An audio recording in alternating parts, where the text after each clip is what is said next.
Hello everyone, कैसे हैं आप सभी। आशा करता हूं कि आप सभी अच्छे होंगे। तो आज का जो मेरा वीडियो है वो इस टॉपिक पे है कि कई बार मैं जब बाहर निकलता हूं तो मुझसे कई लोगों से कन्वर्सेशन होता है, एक दूसरे के बीच हम बैठ के बातें करते हैं। चाहे वो मैं कहीं यात्रा कर रहा होता हूँ या फिर किसी रिश्तेदारी में या किसी जगह जाता हूँ, तो या फिर मेरे पास कुछ ऐसे बच्चे आते हैं जिनसे मैं मिलता हूँ। तो कई बार मैंने ये चीज़ों को देखा है कि काफ़ी बच्चे आके मेरे पास ये कंप्लेन करते हैं कि इंग्लिश मुझे बहुत कठिन लगती है। इंग्लिश जो है मुझे समझ में नहीं आते हैं, बहुत सारे ऐसे कॉन्सेप्ट्स हैं जो उनके क्लियर नहीं होते हैं। उनसे छोटी छोटी चीज़ें पूछता हूँ इंग्लिश में, तो वो बताने में काफ़ी डिफ़िकल्टी महसूस करते हैं। तो कई बार ऐसा मैं देखता हूँ कि उनको जिस तरीके से पढ़ने को मिला है, जितने क्लासेस वो कर चुके हैं, यानी कि इंटरमीडिएट पास कर चुके हैं, इसके बावजूद भी अगर मैं उनसे बोल दूँ कि आपको जो है वो कुछ चीज़ें बतानी इंग्लिश में, तो उनके अंदर एक अजब सा हेजिटेशन सा आने लगता है, या फिर वो ऐसा महसूस होने लगता है कि जैसे उनको इंग्लिश में बहुत ज़्यादा कठिनाई हो या परेशानियाँ हो। इस वजह से कोई भी सवाल का जवाब देने से वो बहुत ज़्यादा कतराने लगते हैं। तो उन्हीं सारी चीज़ों को आज हल करने के लिए मैं यहाँ पे खड़ा हूँ आपके सामने कि किस तरीके से आप कुछ छोटी सी चीज़ों का ध्यान रखकर अपनी इंग्लिश को इम्प्रूव कर सकते हैं और अपनी इंग्लिश को थोड़ा सा पॉलिश कर सकते हैं या उसको थोड़ा सा बेहतर कर सकते हैं।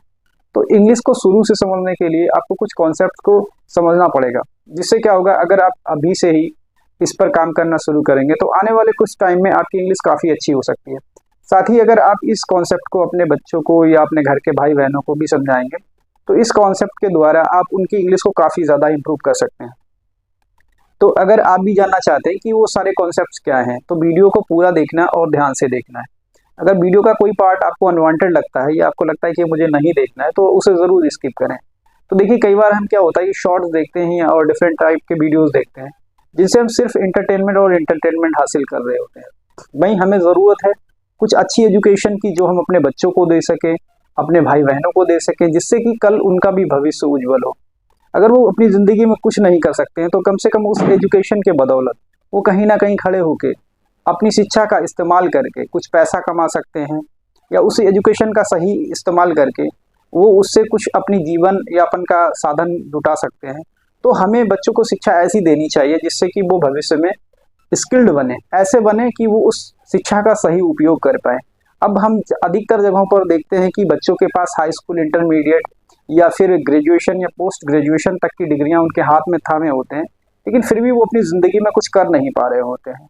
एटलीस्ट फिर माँ बाप क्या करते हैं कि बेटा ये कोर्स कर लो, वो कोर्स कर लो, या फिर आप ऐसा सर्टिफिकेट कर लो, कंप्यूटर में जाके ये सीख लो, और तमाम तरह के कोर्सेज हम अपने बच्चों को कराते रहते हैं, जो कि उनकी ज़िंदगी पे एक बड़े बोझ की तरह है, उनके सर पे, उनके दिलो दिमाग पर हावी रहता है। और वक्त के साथ साथ टाइम निकलता चला जाता है और वो अपनी ज़िंदगी में पीछे रह जाते हैं। तो इन्हीं सारी चीज़ों को बदलते हुए, जैसा कि मैं बताना चाहूँगा कि आज की डेट में अगर आप कितने भी पढ़े लिखे शिक्षित हैं और अगर आपकी पकड़ आप अपनी भाषा पर मजबूत नहीं है, खासतौर से तब जब आप किसी ऐसे जगहों पर जाते हैं जहाँ खासतौर से इंग्लिश की डिमांड होती है, तो ऐसे कंडीशन में हम बहुत ज़्यादा हेजिटेट हो जाते हैं या बहुत परेशान हो जाते हैं कि आखिर करें तो क्या करें। इंग्लिश जैसी भाषा हमें आ नहीं रही है। इस लैंग्वेज को सुनते ही हमारे दिमाग में एक डर सा पैदा होने लगता है और अधिकतर लोग होते हैं वो परेशान होने लगते हैं कि अरे भाई, इंग्लिश है, इतना डर मतलब मन में बैठा रखा है। तो मैं देखता हूँ मोस्टली 10% बच्चे ऐसे मुझे मिलते हैं जो ये कहते हैं कि हाँ, मैं कॉन्फिडेंट हूँ कि मुझे इंग्लिश आती है, लेकिन अधिकतर बच्चे यही करते हैं जो ये कहते हैं कि मुझे इंग्लिश में बहुत सारी कठिनाइयाँ आती हैं। तो अगर आप भी चाहते हैं कि आपको इंग्लिश में वो कठिनाइयाँ ना आए और आपके घर में पढ़ने वाले बच्चे या आपके भाई बहन अच्छे से इंग्लिश को समझें, तो मेरे इस कॉन्सेप्ट को ज़रा ध्यान से समझिए। हो सकता है पहले भविष्य में आपने कभी भी इस कॉन्सेप्ट को समझा हो या जाना हो या किसी ने बताया हो, लेकिन जो कॉन्सेप्ट मैं अपने बच्चों को देता हूँ या जो मुझसे पढ़ने आते हैं, मैं उन्हें जो चीज़ें समझाता हूँ, तो उसी चीज़ को मैं आज यहाँ पे लेकर आया हूँ अपने इस पहले वीडियो में, जिसमें मैं आपको बताना चाहूँगा कि किस तरीके से मैं उनको इंग्लिश पढ़ाता हूँ, जिससे इन टाइम वो चीज़ों को with in A time shortly बहुत जल्दी ही उन चीज़ों को सीख लेते हैं और जान लेते हैं और अपनी इंग्लिश को इम्प्रूव करते हैं।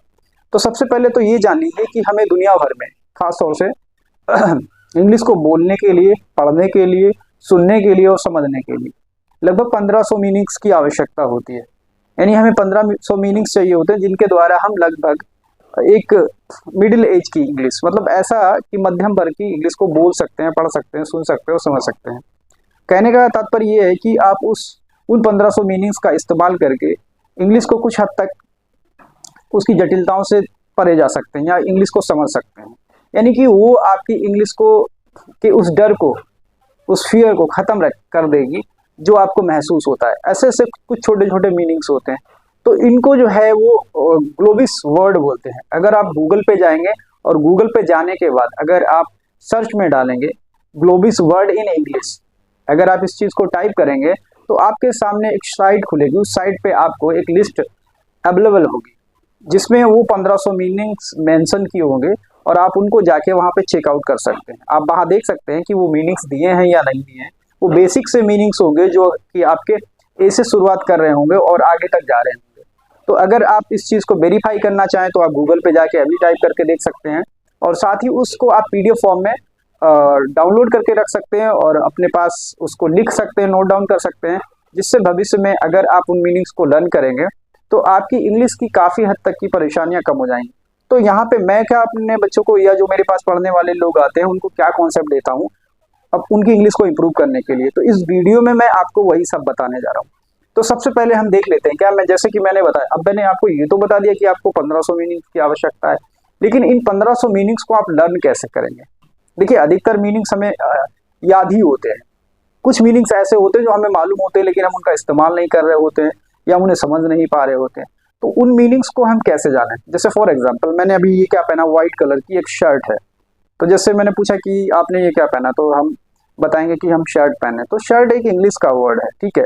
अभी इसी तरीके से अगर मैं पूछूं कि ये क्या है, तो हम कहेंगे कॉलर है, कॉलर। तो कॉलर क्या होता है, पट्टा होता है, या जो हमारा ये इस तरीके से रहता है। तो मोस्टली एक अनपढ़ व्यक्ति भी कई बार बहुत सारे वर्ड्स का इंग्लिश में इस्तेमाल करता है। तो अधिकतम मीनिंग्स हमें पता होते हैं, लेकिन कुछ मीनिंग्स को हमें जानने की ज़रूरत होती है और कुछ मीनिंग्स को सीखना पड़ता है। तो अगर आप मेरे द्वारा बताए हुए फार्मूले का इस्तेमाल करेंगे तो आसानी से मीनिंग्स को लर्न कर पाएंगे और साथ ही आप कुछ समय में ही खुद में एक नया बदलाव देखेंगे। तो वो फार्मूला क्या है और उसको कैसे आप अपनी ज़िंदगी में इस्तेमाल कर सकते हैं इंग्लिश को सीखने के लिए और इंग्लिश को पढ़ने समझने के लिए। ये जो मेरा फार्मूला है वो सिर्फ स्टूडेंट्स के लिए नहीं बल्कि उन सभी लोगों के लिए है जो इंग्लिश को बेहतर करना चाहते हैं। अगर आप चाहते हैं कि घर बैठे इंग्लिश को अच्छा करना है, या अगर आप चाहते हैं कि आप इंग्लिश को थोड़ा इम्प्रूव कर पाएँ, या आप कहीं जाते हैं या किसी जगह जॉब कर रहे हैं, बिजनेस में हैं या किसी भी जगह पे हैं और जहाँ पे आपको ये परेशानियाँ महसूस हो रही हैं, तो मेरे इस तरीके को इस्तेमाल करके कहीं ना कहीं आपको ये फ़ायदा ज़रूर मिलेगा कि आप अपनी इंग्लिश में एक बदलाव महसूस करेंगे। तो देखते हैं वो क्या है।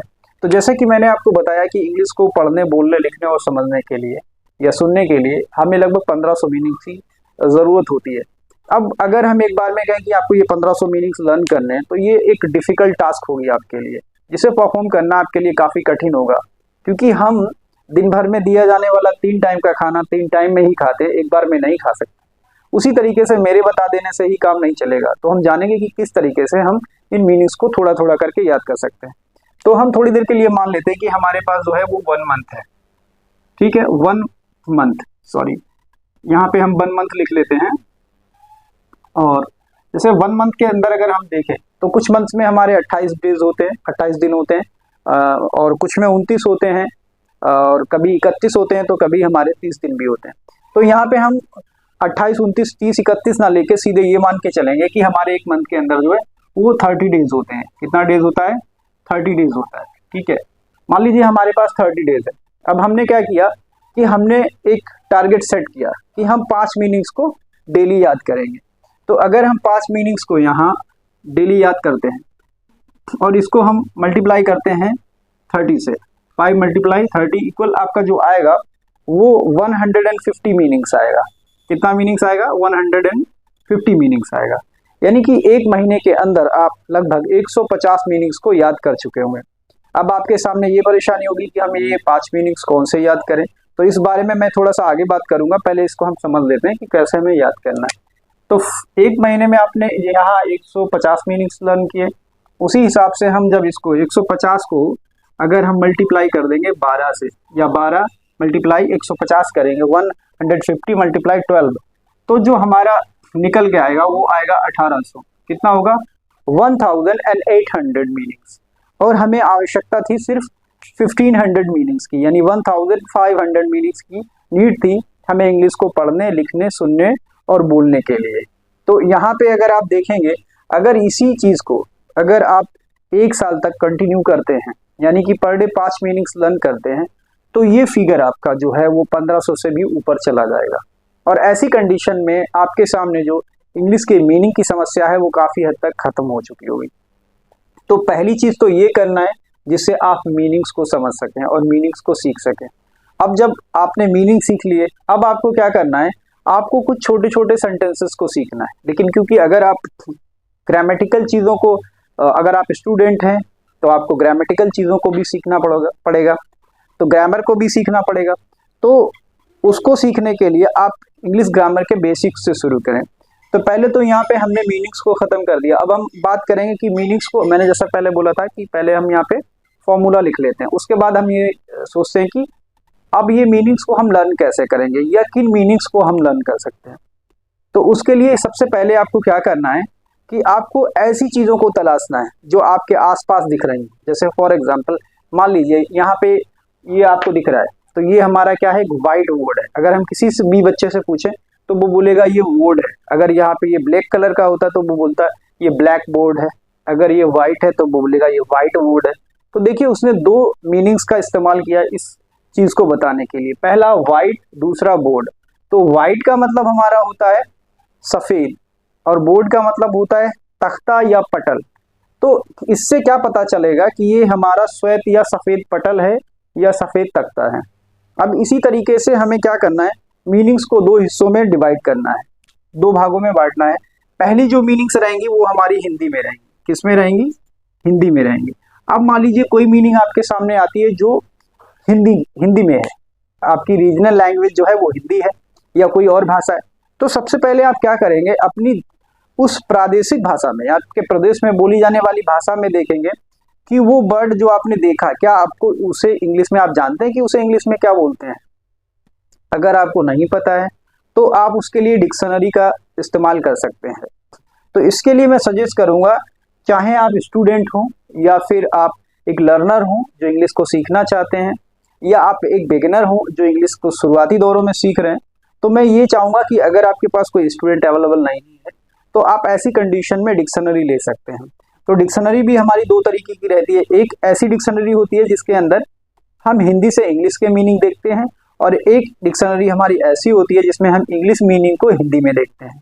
तो मैं आपको सजेस्ट करूँगा कि आप दोनों ही खरीद लें। अगर दोनों नहीं खरीद सकते हैं तो कम से कम कोई एक डिक्शनरी ले लें, जिससे आपको काफ़ी अच्छा फ़ायदा मिलेगा, ताकि आप मीनिंग्स देख पाएंगे। तो सबसे पहला काम क्या करना है, अगर आपके सामने कोई हिंदी की मीनिंग्स आती है तो उस मीनिंग को आप क्या करेंगे, इंग्लिश में कन्वर्ट कर लेंगे। अब अगर आप चाहें तो आप, हम सभी के पास आज की डेट में एंड्रॉयड फ़ोन्स हैं, सभी ने स्मार्टफोन ले रखे हैं, लेकिन सिर्फ स्मार्टफोन रखने से हमारा ब्रेन स्मार्ट नहीं बनता है।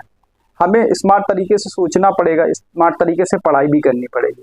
तो स्मार्टनेस के साथ पढ़ाई करने के लिए आपको क्या करना है, अगर आप उस फ़ोन का इस्तेमाल करके मीनिंग्स को सीखेंगे तो आप यकीन मानिए कि जो 5 मीनिंग का रोज़ का टारगेट आपका होगा उसे आप बहुत जल्द भूल जाएंगे। तो मैं आपको सजेस्ट करूंगा कि ऑफलाइन डिक्शनरी का ही इस्तेमाल करें, यानी मार्केट से ही आप एक डिक्शनरी को ख़रीदें, उस डिक्शनरी का इस्तेमाल करके ही मीनिंग्स को सीखें, और उन मीनिंग्स के द्वारा ही आप अपनी वोकैब को इम्प्रूव करें या अपने शब्दकोश को बढ़ाएं। अगर आप मोबाइल के थ्रू सीखेंगे तो वहाँ पे आपको बहुत सारे मीनिंग्स दिए होंगे जिन्हें आप प्रॉपर तरीके से समझ नहीं पाएंगे। तो पहला काम क्या करना है, आपको हर वो वर्ड जो आपको हिंदी में दिखाई दे उसे इंग्लिश में सीख लीजिए। दूसरा क्या है, अगर आपके सामने कोई वर्ड आता है जो कि इंग्लिश में लिखा हुआ है, जैसे फॉर एग्जांपल आपने देखा होगा कि आप कई बार बहुत जगह जाते हैं, जिन जगहों पे आपने देखा होगा कि कुछ एडवर्टाइजमेंट्स दिए होते हैं या कुछ ऐड लगे होते हैं, कुछ होर्डिंग्स लगे होते हैं, या कुछ ऐसी चीज़ें होती जो अक्सर हमारे सामने पड़ती रहती हैं। जैसे मान लीजिए कि आपके पास एक पासबुक, आप बोलते हैं बैंक का पासबुक, तो पासबुक को कभी भी आपने हिंदी में नहीं समझा कि ये हिंदी में हम क्या कहते हैं, तो इस चीज़ का ध्यान रखें। या हमारे पास बैग होता है, हम कहते हैं बैग, तो बैग मीन्स थैला, लेकिन अगर वही हमारे यहाँ घर से बना के दिया गया तो कोई बोलेंगे थैला दे दीजिए, और अगर वही रेडीमेड मार्केट से लेके आएंगे तो बोलेंगे हम बैग लेके आए या हम बैग लेके चल रहे हैं। ठीक है, अभी ये मेरे हाथ में है तो इसको हम क्या कहेंगे, मार्कर कहेंगे। लेकिन मार्कर का मतलब क्या है, मार्क मतलब चिन्ह, मार्कर मतलब चिन्ह लगाने वाला या रेखाएं खींचने वाला। तो इसी तरीके से अगर आपके सामने कोई भी ऐसा आर्टिकल या ऐसी कोई भी वस्तु आती है जिसका नाम, वस्तु, प्राणी या कुछ भी जिसका नाम आपको हिंदी में नहीं पता है, तो इंग्लिश से उसे हिंदी में जान लीजिए। और जिस चीज़ का नाम आपको हिंदी में पता है लेकिन इंग्लिश में नहीं पता है, तो उसे इंग्लिश से हिंदी में जान लीजिए। अब मैंने आपको यहाँ पे डिक्शनरी क्यों सजेस्ट की, तो कई बार क्या होता है हमारा प्रोनाउंसिएशन अच्छा ना होने के कारण हमें कई बार बहुत सारी शर्मिंदगी का सामना करना पड़ता है, कई बार बहुत ज़्यादा शर्मिंदगी उठानी पड़ती है, और इस वजह से हम कुछ शब्दों को सही से उच्चारित नहीं कर पाते, यानी हमारा प्रोनाउंसिएशन जो होता है वो अच्छा नहीं होता है।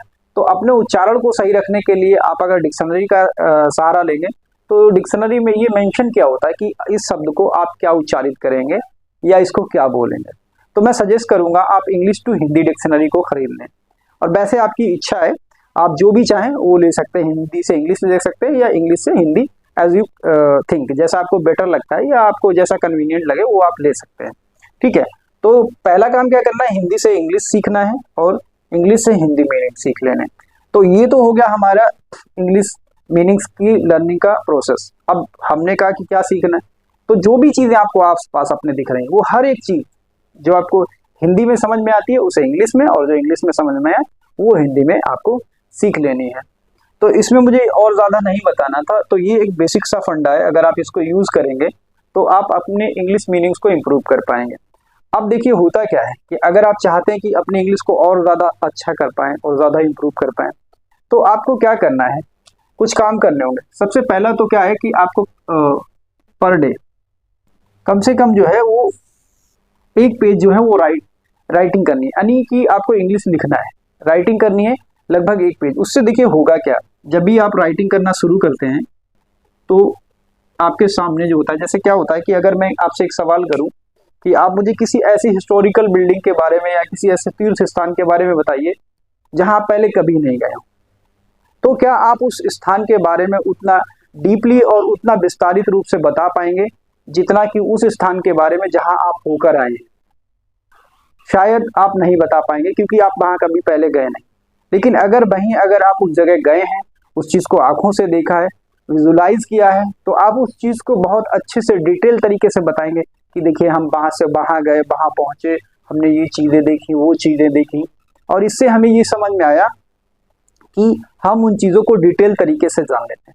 तो उसी तरीके से जब आप इंग्लिश को लिखना शुरू करेंगे तो लिखने से होगा क्या, जो इंग्लिश के वर्ड है ना वो आपकी आंखों के सामने से बार बार गुजरेंगे। जब वो बार बार गुजरेंगे तो वहाँ पे आपको दो फायदे होंगे। पहला तो आपकी राइटिंग अच्छी हो जाएगी, दूसरी चीज़ क्या होगी कि वो जो मीनिंग होंगे आपके सामने जो गुजरेंगे तो उनमें जो स्पेलिंग मिस्टेक्स हम करते हैं वो स्पेलिंग मिस्टेक्स नहीं होंगी, क्योंकि हम बार बार उसको लिखते रहेंगे तो हमारे सामने ये हमें पता चलता रहेगा कि ये क्या लिखना है या क्या नहीं लिखना है। तो आपको राइटिंग करना है, ठीक है। दूसरी चीज़ क्या करनी है कि आपको रीडिंग करनी है, रीडिंग, और ये सारा प्रोसेस आप ज़्यादा ना करें, सिर्फ 15 मिनट्स के लिए आपको ये काम करना है, सिर्फ 15 मिनट्स के लिए, यानी कि केवल 15 मिनट के लिए। और मैं आपसे ज़्यादा समय भी नहीं मांगूंगा आपकी अपनी इंग्लिश को अच्छा करने के लिए। अगर आप इंग्लिश को अच्छा करना चाहते हैं तो सिर्फ 1 घंटा, मेरे कहे मुताबिक आपको 1 घंटा स्पेंड करना है इंग्लिश के साथ। तो आपको क्या करना है, 15 मिनट्स के लिए इंग्लिश को लिखना है और 15 मिनट्स के लिए आपको इंग्लिश को पढ़ना है। तो जब आप इंग्लिश को पढ़ेंगे तो क्या होगा, तो देखिए क्या होता है कि जैसे मान लीजिए अगर हम किसी व्यक्ति से कहें कि आप हमें चौपाई, छंद या सोठा या जैसे कुछ भी इस तरीके का सुनाइए या दोहे सुनाइए, तो आपने देखा होगा कई बार ग्रामीण क्षेत्रों में ऐसे ऐसे लोग आपको मिलते हैं जिन्होंने कभी स्कूल में जाके अच्छी शिक्षा हासिल नहीं की, अच्छे तरीके से अध्ययन नहीं किया, लेकिन इसके बावजूद वो बहुत अच्छे तरीके से आपको चौपाई सुना देते हैं, छंद सुना देते हैं, बहुत सारे दोहे सुना देते हैं, और यहाँ तक कि उनको विस्तारित रूप से बता भी देते हैं कि उनमें क्या कहा गया और क्या बताया गया है। तो अगर आप अपनी रीडिंग स्किल्स को अच्छा रखेंगे तो इससे क्या होगा कि आपकी जो बाकी की स्किल्स हैं इंग्लिश से रिलेटेड वो भी बेहतर होंगी।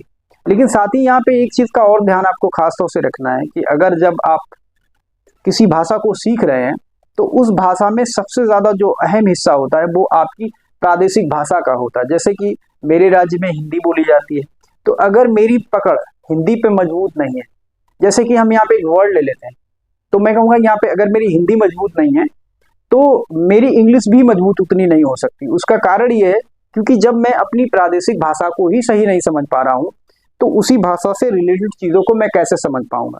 तो जैसे फॉर एग्जांपल मैं यहाँ पे एक वर्ड ले लेता हूँ, जैसे कि यहाँ पे मैंने लिया आम, ये एक बर्ड है आम।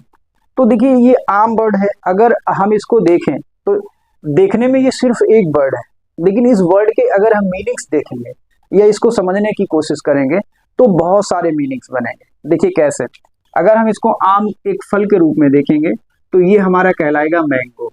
क्या कहलाएगा? मैंगो कहलाएगा।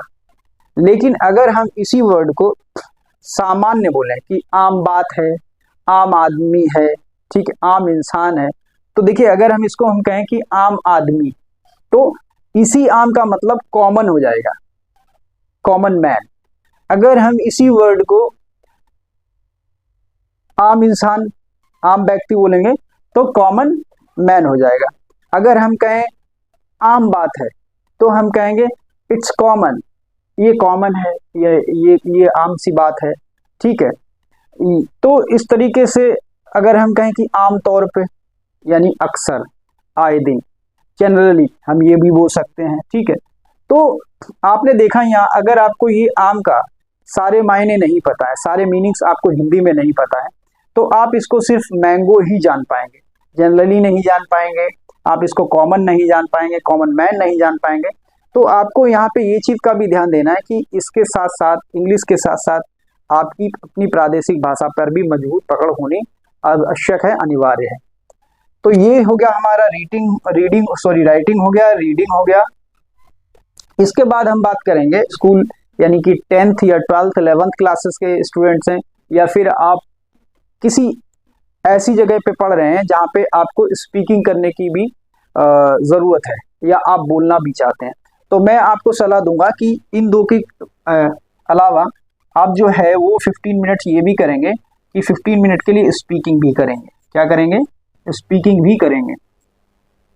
तो ऐसा करने से क्या होगा, अब अगर आप नहीं भी ऐसे जगह से जुड़े हैं कि स्टूडेंट हैं या आपको स्पीकिंग की ज़रूरत है, फिर भी मैं आपसे यही कहना चाहूँगा कि आप स्पीकिंग को करने की कोशिश करें, क्योंकि अगर आप स्पीकिंग के क्षेत्र में आगे बढ़ना चाहते हैं, आप चाहते हैं कि इंग्लिश को अच्छे तरीके से हम बोल भी पाएँ, तो उसके लिए भी मैं एक फॉर्मूला आपको समझा देता हूँ कि अगर मान लीजिए कि इस समय मौजूदा हालत में आपकी जो उम्र है वो लगभग 14 से 15 साल है, और आपने जो है इंग्लिश के एक सेंटेंस को पर डे लर्न करना शुरू किया, यानी एक स्पीकिंग के लिए एक सेंटेंस को पर डे सीखा, तो अगर आपकी उम्र 15 है और आपने 5 साल पहले इस चीज़ की शुरुआत की होती, यानी 10 साल की एज में अगर आपने एक सेंटेंस बोलना सीखा होता पर डे, हर दिन एक सेंटेंस, तो हमारे पास 360 या 365 दिन होते हैं।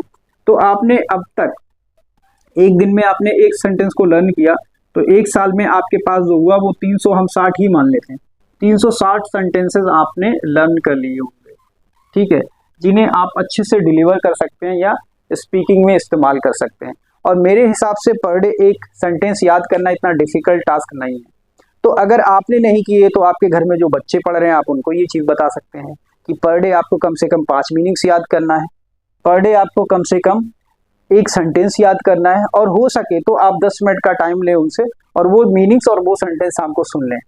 अब हम एक्सक्यूज़ क्या देते हैं कि मेरे पास टाइम नहीं है, पापा हैं हमारे 2 घंटे मोबाइल चला लेंगे, टाइम है, मम्मी है हमारी मोबाइल इस्तेमाल कर लेंगी, चला लेंगी, लेकिन बच्चे से 1 मिनट पूछने का टाइम नहीं है। वो उनको, क्योंकि उनको तो पालने का ठेका जो है वो हमने अपने टीचर्स को दे रखा है, वही उनको कोचिंग्स पढ़ाएंगे, वही उन्हें शिक्षित करेंगे, और जब वो इंटरमीडिएट कर जाते हैं तो फिर हम चाहते हैं कि हमारे बच्चे जो हैं वो डॉक्टर्स बन जाएं, इंजीनियर्स बन जाएं, MBBS कर लें, ठीक है, IAS बन जाएं, IPS बन जाएं, लेकिन वो बनेंगे तभी ना जब हम थोड़ा सा भी उन्हें टाइम देंगे। तो कोशिश ये करें कि पर डे उनका एक सेंटेंस और 5 मीनिंग्स को आप उनसे सुन लें। तो इस तरीके से अगर आपने इन्हीं मीनिंग्स को, इन सेंटेंसेस को पर डे एक लर्न किया, तो इस हिसाब से मेरे ख्याल से लगभग 3 पंजे 15, यानी कि लगभग आपके पास 1.5 से 2,000 सेंटेंस आप सीख चुके होंगे। और 1.5 से 2,000 सेंटेंसेस जब आप किसी भी जगह जाके इंग्लिश में इस्तेमाल करेंगे तो जो आपकी इंग्लिश होगी वो काफ़ी ज़्यादा इंप्रूव हो चुकी होगी, यानी तब आपकी जो स्पीकिंग है वो भी वीकनेसेस खत्म हो गई होंगी, जो स्पीकिंग में आपको डिफिकल्टीज या कठिनाइयाँ आ रही होंगी। मैं कई बार देखता हूँ कि बहुत सारे स्टूडेंट आते हैं मेरे पास, मैं उनसे सिर्फ इतना पूछता हूँ what is your father name, तो सटपटा जाते हैं, उनको लगता है पता नहीं कौन सा ऐसा भयंकर सा सवाल पूछ लिया है कि जैसे उनकी जान सी सूख गई है। मुझे ये समझ में नहीं आता किस तरीके से वो इंटर कर गए, जो उन्हें अपने पिताजी का नाम इंग्लिश में बताने में इतनी डिफिकल्टीज होती है। मोटी मोटी बुक्स हैं उनके पास, अच्छे अच्छे टीचर्स हैं, सब पढ़ा रहे हैं, सब अच्छा सा पढ़ भी रहे हैं, लेकिन फिर भी समझ में नहीं आ रहा कि एक सिर्फ सेंटेंस बोलने पर, उससे पूछ लेने पर वो उसको सही से जवाब भी नहीं दे पाते हैं। उससे पूछो व्हाट इज योर फादर, तो वो अजब अजब से सवालों के जवाब देने लगते हैं। मेरे पिताजी का ये नाम ये वो। मैंने पूछा आपके पिता क्या करते हैं, तो वो ये बताने लगते हैं कि मेरे पिता का नाम क्या है। मैं पूछा tell me little about yourself, बोलते हैं मुझे तो पता ही नहीं इसका मतलब ही क्या होता है। अजब बात है कि हम इंटरमीडिएट क्रॉस कर गए, लेकिन हमें बेसिक सा ये फंडा नहीं पता है कि अगर हम कल को कहीं भी जाएंगे और हमारी अगर 10,000 की भी जॉब लगेगी तो हमसे जो क्वेश्चंस किए जाएंगे वो इंग्लिश में किए जाएंगे। तो ऐसी शिक्षा का क्या फायदा कि हम घर में बैठ के पढ़ रहे हैं या स्कूल जाके पढ़ रहे हैं, 4-4 कोचिंग्स लगा रखी हैं, अच्छे अच्छे टीचर्स हमें पढ़ा रहे हैं, लेकिन अगर आ जाए बात कि आपको अटेम्प्ट करना है एक छोटा सा इंटरव्यू, तो हाथ पैर ढीले हो जाते हैं कि भाई मैं नहीं कर पाऊंगा, मुझे तो डर लग रहा है कि मैं दे पाऊंगा इंटरव्यू, नहीं दे पाऊंगा। तो ऐसा सब करने से थोड़ी ना चलेगा। तो आप चाहें तो इस कॉन्सेप्ट को लिख सकते हैं पूरा कि किस तरीके से आप, और अगर आपको वीडियो अच्छा लगे तो वीडियो में मुझे कमेंट करके बताएं, साथ ही मेरी कमियां भी बताएं, क्योंकि ये मेरा पहला वीडियो है तो मैं काफ़ी कोशिश कर रहा हूँ कि मैं आपको अच्छी अच्छी चीज़ें डिलीवर करूँ। इसके बाद अगले वीडियो में मैं कुछ और भी बेसिक चीज़ें बताऊँगा जो ग्रामर से जुड़ी हुई होंगी, जिसमें आप ये सीखेंगे कि ग्रामेटिकल रूल्स को कितना अच्छे से आप सीख सकते हैं। और अगर आपको मेरा ये वीडियो अच्छा लगे या कहीं भी कोई कमी या गलती लगती है तो प्लीज़ उसे कमेंट में मेंशन ज़रूर करें, जिससे ताकि मैं उस चीज़ को थोड़ा इम्प्रूव करूँ। क्योंकि देखिए ऑफलाइन पढ़ाना is a very easy things, लेकिन ऑनलाइन जाके किसी को कैमरे के सामने पढ़ाना it's a very difficult thing. So you can understand कि व्हाट आई एम सेइंग। तो इस तरीके से आपको समझ में आ रहा होगा कि जो मैं कहने की कोशिश कर रहा हूँ। तो मैं अगर आप थोड़ा सा मोटिवेशन देंगे और मुझे बताएंगे कि मेरा कॉन्सेप्ट आपको कैसा लगा और ये सब आपको कैसा लगा, क्या आपने पहले कभी इस चीज़ को जाना या सीखा कहीं से, तो अगर इन चीज़ों के बारे में मुझे पता चलेगा तो मैं कंटिन्यूअसली हर दिन लगभग एक वीडियो आपके लिए बनाऊंगा। और हर दिन नहीं बना सका तो कम से कम मैं आपके लिए एक वीक में एक वीडियो ज़रूर लाऊंगा, और उस वीडियो में मैं लगभग किसी एक कॉन्सेप्ट को पूरा करने की कोशिश करूंगा। तो मैं यहाँ पे थोड़ा सा मेंशन करता चलता हूँ कि मैंने क्या सोचा है। मैंने सोचा है कि क्लास 9 से लेकर 12 तक के बच्चों के लिए मैं हर चैप्टर वाइज ग्रामर में और प्लस आपका रीडर प्रोज जो भी आपके पास चल रही हैं उन सब के चैप्टर वाइज सारी डिटेल तरीके से मैं आपको पढ़ाऊंगा। रिसेंटली कुछ बच्चे मेरे पास पढ़ने आ रहे थे, बट कुछ अपने हेल्थ इश्यूज़ के चलते मैंने उनको मना कर दिया कि मैं नहीं पढ़ा पाता हूँ। लेकिन क्योंकि वो इतना इंटरेस्ट ले रहे थे, क्योंकि 3 महीने के अंदर वो एक्टिव पैसिव सीख गए थे, डायरेक्ट इनडायरेक्ट बनाना सीख गए थे, और ग्रामेटिकल रूल्स को काफ़ी अच्छी समय से समझ गए थे, काफ़ी अच्छी तरीके से समझ गए थे। तो मुझे लगा कि क्यों ना अब वो, क्योंकि मेरे हेल्थ इश्यूज़ की वजह से कई बार मुझे परेशानियाँ होती तो मैं नहीं पढ़ा पाता हूँ, तो इस वजह से मैंने सोचा क्यों ना जब भी मैं गुड फील करूँ तो उस समय खड़े होकर एक वीडियो बना दूँ, जिससे उन लोगों की पढ़ाई को भी नुकसान ना हो और साथ ही और भी लोग उससे फ़ायदा उठा सकें। ऐसे ही मैं कई जगह कई स्कूल्स और कॉलेजेस में गया था जहाँ पे काफ़ी दयनीय स्थिति मैंने देखी कि वहाँ पे अच्छी फीस ले रहे हैं वो, और काफ़ी ग्रामीण क्षेत्र के कॉलेजेस थे, तो मैं नाम नहीं लूँगा उनका। तो वहाँ पे काफ़ी बच्चों ने, और कई साल पहले भी ये हुआ था, लेकिन मेरी हेल्थ इशूज़ के चक्कर में मैं कभी ऐसा कुछ कर नहीं पाया। तो मैंने कई बार ये चीज़ों को देखा कि वहाँ पे उन लोगों ने काफ़ी ये चीज़ मुझे कहा कि आप कुछ वीडियोस बनाएं। तो ये वीडियोस मैं बनाने का मेन मकसद जो है वो यही है, ताकि ऐसे लोग जो ऐसी जगहों पे बैठे हैं और जो इन चीज़ों को नहीं समझ पाते, तो मैं बिल्कुल उस लेवल से आपको पढ़ाने की कोशिश करूँगा जैसे कि एक टीचर आपको क्लास के अंदर सारा लेसन वाइज पढ़ाता है। तो अगर आपको वीडियो पसंद आए और अच्छा लगे तो प्लीज़ कमेंट में बता ज़रूर दीजिए। साथ ही ये बताएं कि आपको इंग्लिश में किन किन चीज़ों में परेशानियाँ होती हैं या क्या डिफ़िकल्टीज आपको फेस करनी पड़ती हैं, ताकि मैं उस पर एक डिटेल्ड वीडियो पूरा एनालिसिस करके फिर एक डिटेल्ड वीडियो बनाऊं, जिससे आपकी सारी समस्याओं का उसमें समाधान हो सके। Thank you very much.